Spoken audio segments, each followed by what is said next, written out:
All right, so today we're going to be learning about the ideal gas law. We have already covered Boyle's law, Charles' law, Gay-Lussac's law, and then we combined all three of those together and did the combined gas law. The ideal gas law is kind of the same. It's just a series of equations that you're going to plug in the numbers and solve, but it's slightly different because we also are including the amount of gas that we're using. Okay, so we have pressure, we have volume, we have temperature, but we're also including how much gas there is. And so you might be given that amount in moles or in grams, and we'll have to convert it and then plug it into the equation underneath moles. Okay.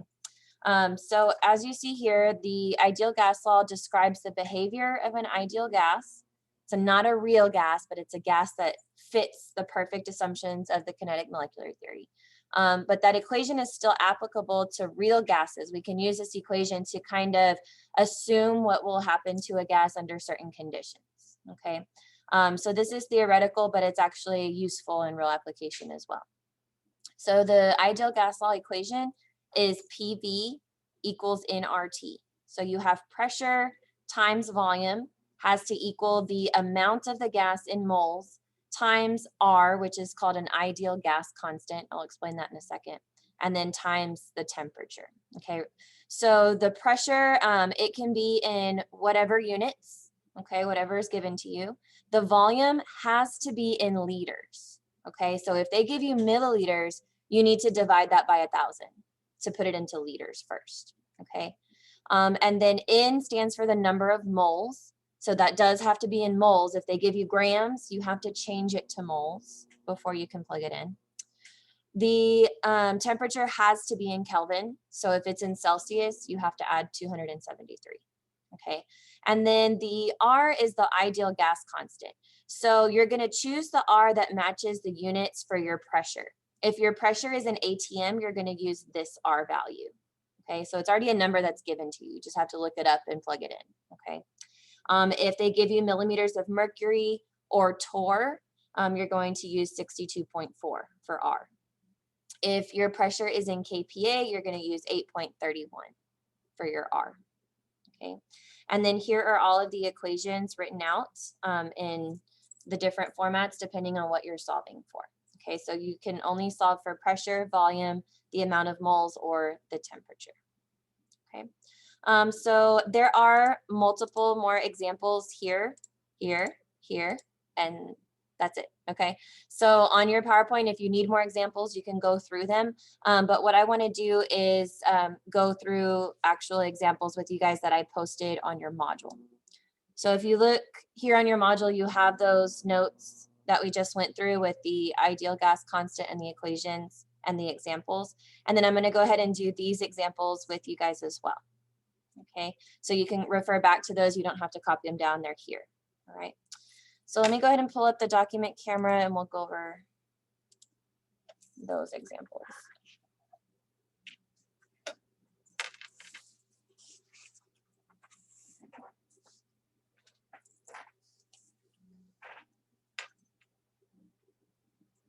Okay, it's a little bit big. I don't know if it's zoomed in or not.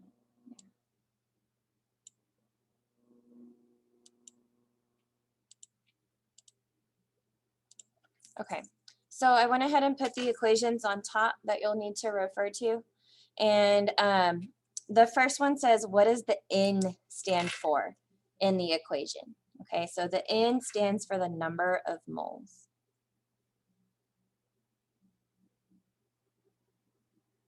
What units does volume have to be in?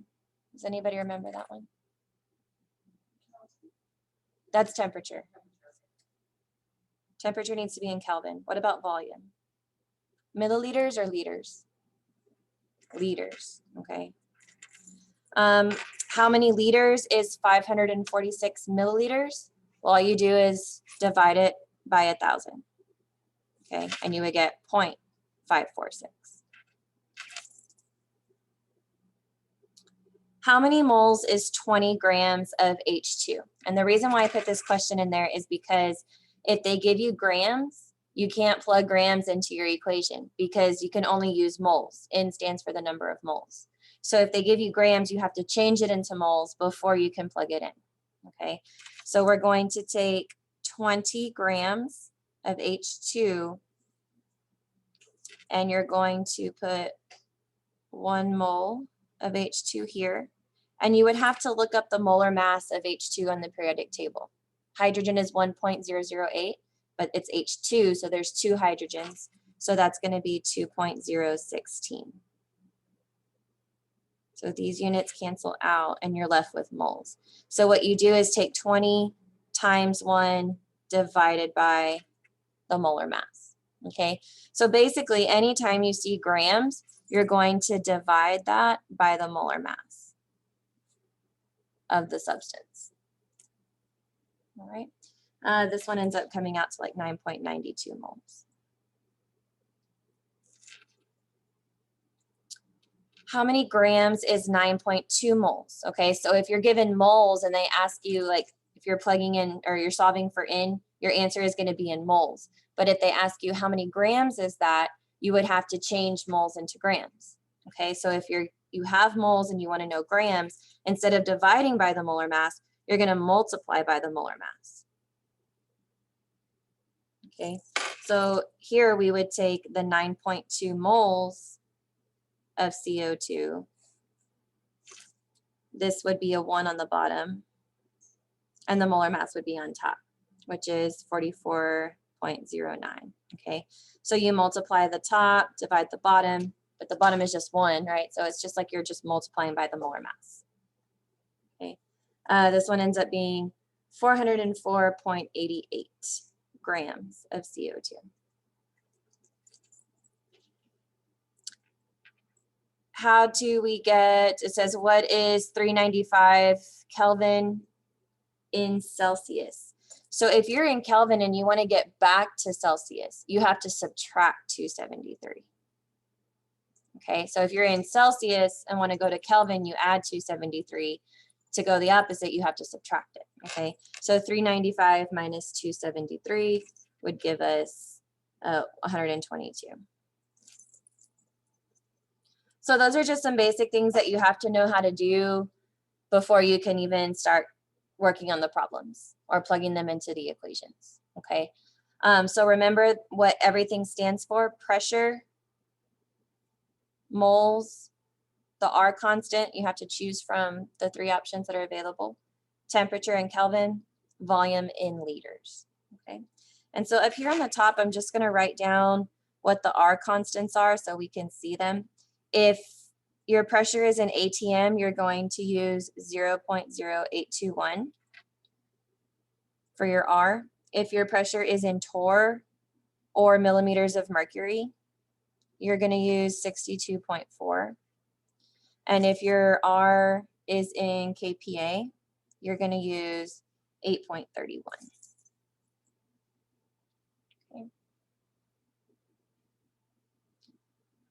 All right, so let's go ahead and look at number 7.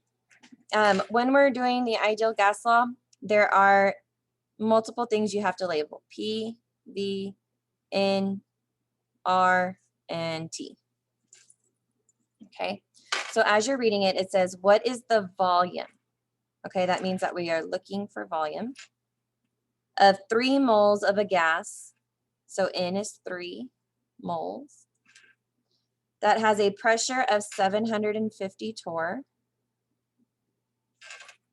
and a temperature of 25 degrees Celsius. Okay, so remember, you can't use Celsius, you have to add 273. And you'll get 298 Kelvin. Okay, now notice how they don't give us the R. You have to pick the R, okay? So P is in torr. So what you would do is you would look, the R for torr or millimeters of mercury is going to be 62.4. So for your R value, we're using 62.4. So now you have everything you need except for the volume. So we're going to solve for volume, okay? Volume is nRT divided by P. Okay, so you would take 3 times 62.4 times 298 divided by 750. So it's kind of nice. You don't have to do any pressure conversions. You know it has to be in liters. So if it's not, just divide by 1,000, right? Temperature has to be in Kelvin. So just add 273 if it's in Celsius. Pick your R, plug everything in, and solve. Okay, so you'll multiply those, divide by 750. This one comes out to 74.38. And it's in liters because volume has to be in liters.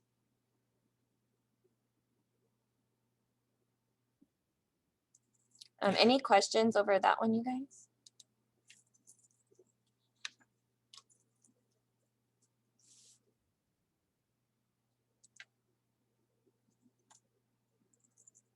So it's kind of similar to what we've been doing. The only difference here is that we're adding in the amount of the gas in moles and choosing an R constant. Okay. Hey, Leonel, welcome. Okay. So let's go ahead and try another example. We're going to label P, V, N, R, and T. What is the pressure in kPa? So we have to solve for pressure, and the units are going to be kPa. 25 grams of CH4. So I know N stands for the number of moles, but they're giving us grams of CH4. So whenever they give you grams, you need to convert that into moles. Okay, and so the way that you do that is you have to end up dividing by the molar mass. So we're going to divide by the molar mass of CH4. If you were to add up CH4 together, it comes out to 16.043. Okay, so my number of moles ends up being 1.56. So anytime they give you grams, that's your moles, but you have to divide it by the molar mass first to get it. Okay, it says the temperature is 30 degrees Celsius. Add 273 to that. So we end up with 303 Kelvin.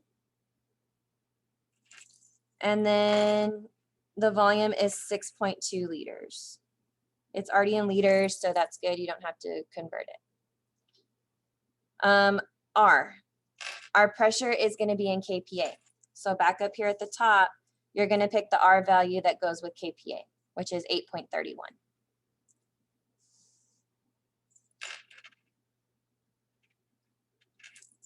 Okay, when we're solving for pressure, our formula is nRT divided by V.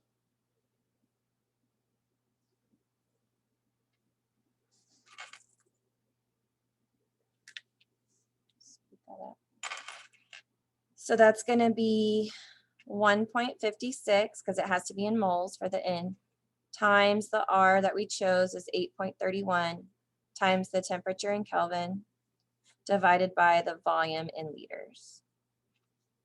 And this comes out to 633.54. The units are specified to be in kPa.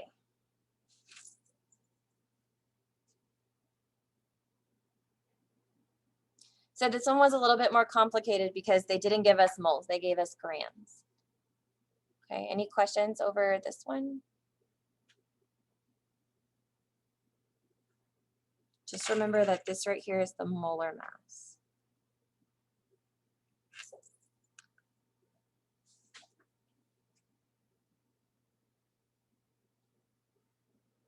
All right, let's go ahead and look at number 9. PVNRT. How many moles? So we're looking for N, the number of moles. The pressure is 2.3 atm. The temperature is 100 degrees Celsius. When we add 273, that gives us 373 Kelvin. And the volume is 4.5 liters. The R that we need to choose has to match with the pressure of ATM. Okay, so if you look at your options for R, we're going to use the one with ATM, which is 0.0821.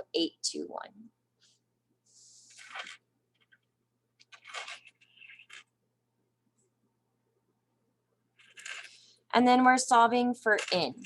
Okay, the equation for N is going to be PV in parentheses divided by RT.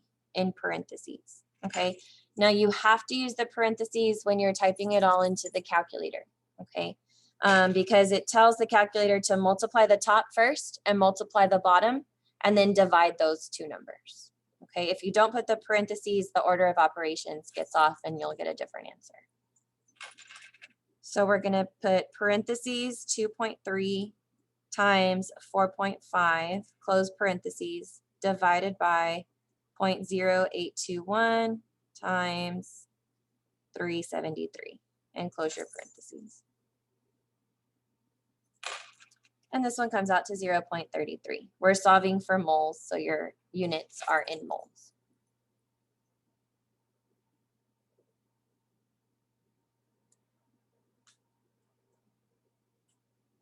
Okay, one last example here, and then y'all can start on your assignment.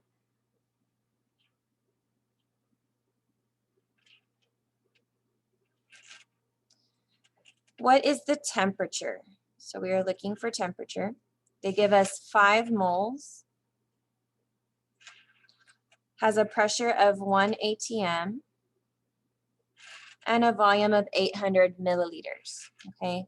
Now when you have 800 milliliters, the units cannot be in milliliters. We have to divide that by 1,000, and that gives us 0.8 liters. Okay, now we're gonna choose the R constant that goes with the pressure of ATM. So that's gonna be 0.0821. When we're solving for temperature, the equation is PV in parentheses over NR in parentheses. So that's going to be 1 times 0.8 divided by 5 times 0.0821. And this comes out to 1.95. Temperature is always in Kelvin. Unless they specifically asked me for Celsius, then you would have to subtract 273 at the end. But they just say, what is the temperature? So it's already in Kelvin, just leave it like that. Okay, so that is the last gas law that we're learning. We have Boyle's, Charles, Gay-Lussac's combined, and ideal. Okay. Today's assignment is called the Ideal Gas Law Assignment. Okay, you have 2 tries on it, and there are 5 multiple choice questions. Pretty basic, okay? Let me know if you guys need any help while you're working on this. What I'm gonna do is I'm gonna go ahead and dismiss class. That way you guys can work on it. You can send me an inbox if you need help, because most of our students are testing today. That's why this is being recorded for them. So they're gonna have to come back and watch the video and work on it on their own as well, okay? Any questions before you guys go?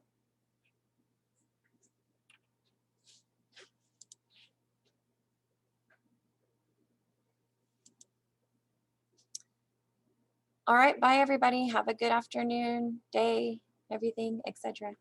Bye.